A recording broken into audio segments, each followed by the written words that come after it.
Okay, so what if the given is y is equal to negative 3x plus 4? Step 1. Do you think the given is already written in slope-intercept form?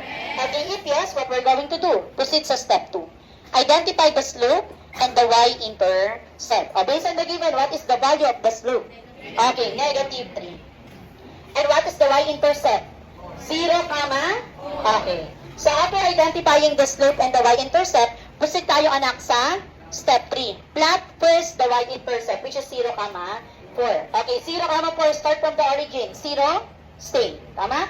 Positive 4, where's the direction? Up. 1, 2, 3, 4. So meaning this is the exact location of the first point. Then, let us find the exact location of the second point using the slope. So again, what is the slope?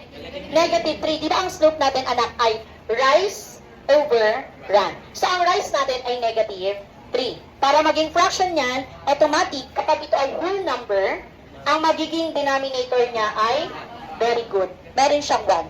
Kaya meron pa rin tayong run.